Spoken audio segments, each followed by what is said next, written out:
Welcome to New York City, the financial capital of the world. Wall Street, the financial district. You're all here in New York City, but why?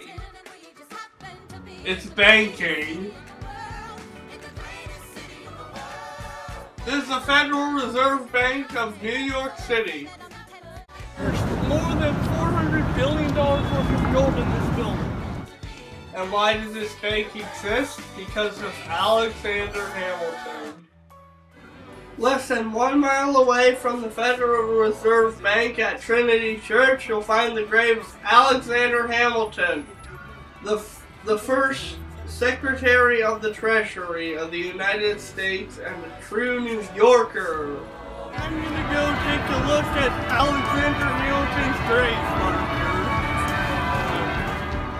I'm in Trinity Church in New York City, standing by Alexander Hamilton's grave. Hamilton married the daughter of a New York senator and lived most of his life here. Hamilton had a vision for the United States economy. He wanted the new nation to be able to borrow money at decent interest rates so that it could pay for its national defense and other emergencies. I'm in Yorktown, Virginia in March 1776. Hamilton became captain of a company of artillery, and by 1777 he was an assistant to General George Washington. His main job for General Washington was writing letters to the Continental Congress and to the states. Often these letters were asking for money to pay for the war, and Hamilton saw firsthand how hard it was to fight a war without lots of money. Alexander Hamilton used to pat the cannon in the Battle of Yorktown against the British force. On this line at the Siege of Yorktown on October 14, 1781 at night, the Babylonians of Gibbet Hamilton and Lawrence of the 9th Infantry Division of Major General Marquis de Lafayette, under the command of Lieutenant Colonel Alexander Hamilton, with unloaded muskets and fixed bayonets nailed to parapets and gallantly captured redoubt number 10, which formed the extreme left outlying defense of the British and so hastened to surrender Yorktown in the last fighting of the troops of General George Washington. Paying for the war left northern states like Hamilton's New York deeply in debt, but agricultural states like Virginia were not in debt. I'm visiting Williamsburg, the colonial capital of Virginia. Jefferson believed that those who labor in the earth were the chosen people of God, whose breasts he has made his peculiar deposit for substantial and genuine virtue. In other words, he thought that farmers were more virtuous than anyone else. He advised, let our workshops remain in Europe. The new country could import manufactured goods from England and France. Hamilton and Jefferson had competing visions for the United States. Jefferson saw a thriving rural agricultural economy. Hamilton saw a thriving manufacturing economy where many people lived in cities. Here in Virginia, I had a chance to experience some Southern culture firsthand. I'm at Corey's Country Kitchen in Williamsburg, Virginia. Okay, so what is the name of your restaurant? It's Corey's Country Kitchen. And you call yourself country food, but what exactly makes it country food? What makes it country, I would say the southernness of it. The spices, the way that they make it. Thanks. Thank you. Good job. This man is playing George Washington. I have some questions for him about the economy. Why don't we manufacture stuff here?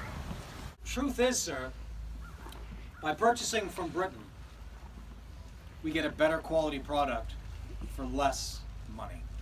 And that's the difficulty here. Now, why does this continue? I mentioned blacksmith. Imagine you're a successful blacksmith here in the city. And you've done well for yourself, and you've started to make a good deal of profit. What do you do with that profit? Do you invest it in that business? Do you hire more journeyman blacksmiths? Do you buy another forge? No. More often than not, you buy a farm, and you go off and become a planter. Hamilton had a plan to promote manufacturing, strengthen the national government, and pay off the state's war debt. He proposed that the national government assume the state's debts and repay them by putting a tax on imported manufactured goods. To do all that, he needed a national bank. On January 14, 1790, while trying to persuade Congress to pass a bill creating the national bank, Hamilton asked the House to consider these plain and undeniable truths that exigencies are to be expected to occur in the affairs of nations, in which there will be a necessity for borrowing, that loans in times of public danger, especially from foreign war, are found an indispensable resource, even to the wealthiest of them. And that a country which, like this, is possessed of little active wealth, or in other words, little moneyed capital, the necessity for that resource must, in such emergencies, be proportionally urgent. So how did Hamilton take a stand to save the United States economy? He compromised. To get Southern votes, the capital of the United States was put near Virginia in Washington, D.C. So the bank and the national assumption of state debts were passed in 1790.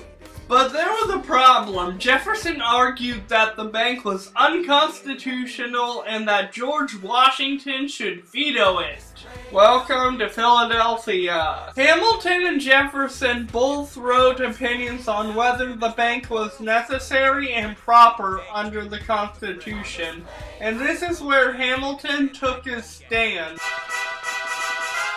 Jefferson argued that the bank was not necessary because the national government could function without one. His plan would have the government assume state debts. Now place your bets as to who that benefits. The very seat of government where Hamilton sits. Not true. Oh, if the shoe fits, wear it. If New York's in debt, why should Virginia bear it?